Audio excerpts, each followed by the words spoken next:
Pamilya ang ating karamay at sandigan sa panahon ng kalungkutan at pagsubok.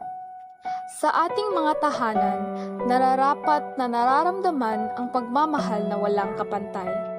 Ngunit, paano ko ang dapat sanang tinuturing na uuwian at sisilungan kapag nadarapa at hinahamak ng buhay ay siya ring dahilan ng kalungkutan at pagluluksa. Nagsimula ang lahat sa bahay, sa piling ng aking pamilya.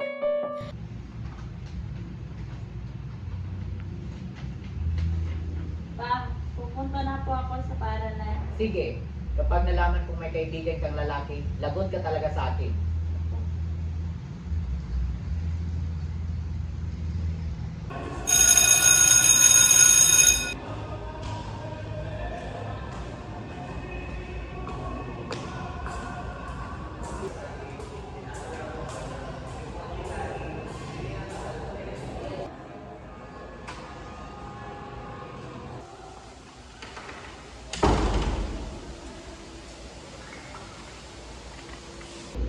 Queenie, kumusta ka? Pinagalitan ka na naman ba ng papa mo? Okay lang naman ako, hindi naman. Sure ka? Pero bakit parang matamlay ka? Abay, oo. Siguro pagod lang ako kasi alam mo na maraming ginagawa sa bahay. Sige, puntahan ko muna yung ibang kaibigan natin na. Sige. Ingat!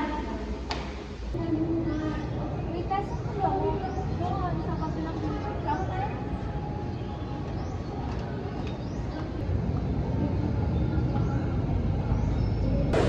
Ninya, mayroong screening para sa marching band, mga major at minor. Bagay ka doon. Ayoko! Hindi ako babayagan ni Papa! Hindi.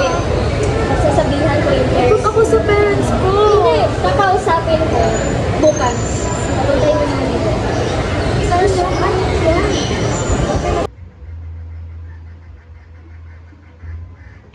Ma! Pa, dito na po ako. O anong oras na? Ba't ngayon ka lang umuwi? Baka nagloko ka na naman ha? Hindi po. May sasabihin ko sana ako. Oh, ano naman yan? Nagkita po kami ng aming punong guro kanina at ang sabi nila gusto nila akong maging miyembro ng majorette po. So ibig sabihin, gasto na naman yan? Hindi ka talaga nag-iisip? Alam mo ba daming gastusin sa bahay? May majorette ka na bang nalalaman? Hindi ko naman po ginusto, ma. Ginusto mo! Hindi ka talaga natuto, ha? Mama po! Hindi ka talaga... Hindi ka talaga natuto. Hindi ka talaga natuto. Hindi ko po sinasadya.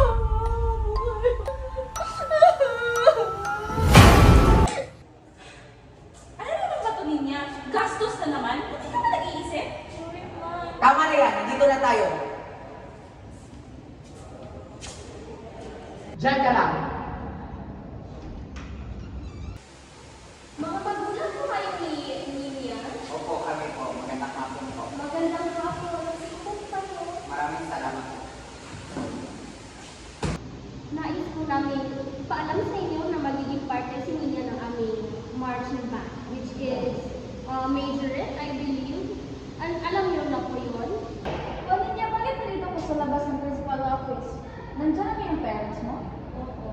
Ba't ang tamlay mo? Alam mo na, bago sila pumayag, binutun pa ako. Talaga ba? Kawawa ka naman. Okay lang. Sabi ko naman sa'yo na sila papayag sa akin. Maraming salamat sa pagdalo dito, Dina. Ginoo. Wala ka naman po.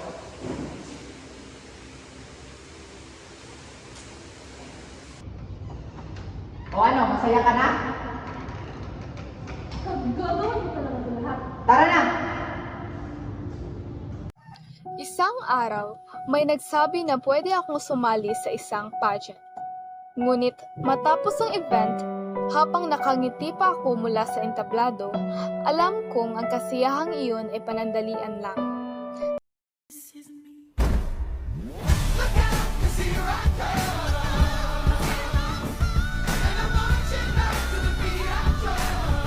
Sa backstage, umiiyak ako dahil alam ko ang susunod na mangyayari. Hindi na bago, si Papa na laging galit at ang parusa sa bahay. Tama nga, Ma! pag-uwi ko ay muli na naman Nalala mo akong ako! binukod. Ano? Ano naman sinalihan mo? Sumali ka talaga? Ikaw, ang landi-landi mo. Kaya siguro sumali ka sa ganyan para makaaway ka ng mga lalaki. Landi! Aray ko po! Hindi po! Hindi po! Gusto ko lang sumali! Ang landi-landi mo talaga! Ano na yung nangyayari dito? Ano na yung kalokohan na ginawa ng anak ko? Ikaw talaga, hindi ka talaga.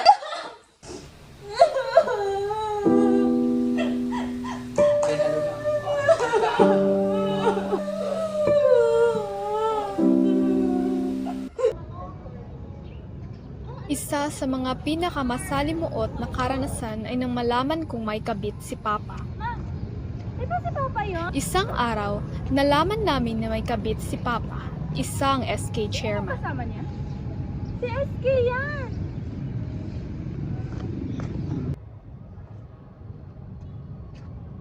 Hoy! Sino yung kasama mo? Hayaan mo akong magpaliwanag, mahal. Magpaliwanag! Please, hayaan mo ako. Magpaliwanag! Ano sasabi? Ikaw, sino ka? Ako lang naman ang mahal ng asawa mo. Mahal? Anak. Ako ang mahal ng Aljo. Mahal? Ako ang ikaw na ang sinawa ko. Tama na! Tama na! Ano ba? Halika na, mahal. Aljo! Tama na! Tama na! Ano naman? Tara na, mahal. Ang kapal talaga ng mukha mo. Kapal talaga ng mukha mo. Hayaan mo akong magpaliwanag. Hayaan mo akong magpaliwanag. Lumayas ka. Demonyo ka talaga. Hoy, kapal talaga ng mukha mo. Lumayas ka dito. Maghiwalay na tayo. Tama na. Hayaan mo akong magpaliwanag. Hayaan mo akong magpaliwanag, mahal. Pumunta ka din sa kapit mo, ma! Please, mahal. Tama na po, ma! Huwag po kayo maghiwalay na! Ayusin po natin ito! Mawa po kayo sa akin, ma! Hayaan mo akong magpaliwanag, mahal. Pumunta ka sa kapit mo! Tama na po! Ngunit, ang gabi ng pananakot ni Papa gamit ang banig ay isa sa pinakamadilim na sandali ng buhay ko. Mahal. Mahal. Ano? Mahal. O ano? Lasing ka na naman? Huwag kang makialam. Lasing ka na naman? Huwag kang makialam. Huwag kang makialam. Ang kwentang asawa. Ma! Ma! Ma!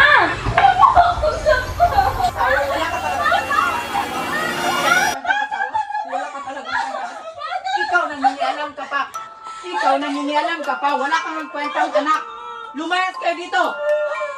Nangingialam ka? Papatayin kita. Huwag kang mangialam dito. Nangingialam ka talaga? Papatayin kita. Ikaw nangingialam. Huwag kang mangialam. Mga peste talaga kayo.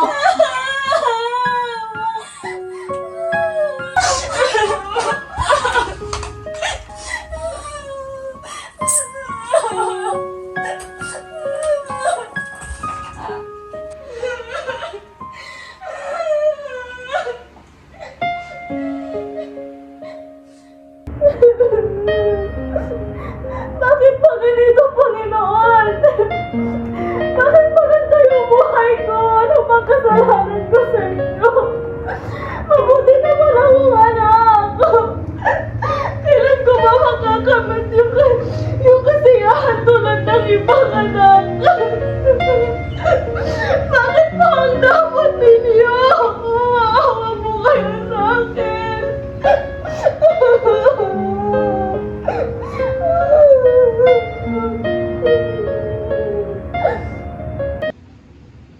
Pagkatapos ng lahat, dumating ang araw na sinabi sa akin ng doktor na mahina ang puso ko. Hello? Sino po ito? Magandang hapon po, Dok.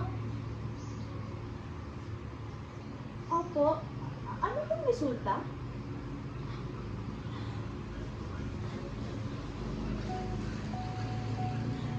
Sige po, ipapaalam ko po muna sa asawa ko.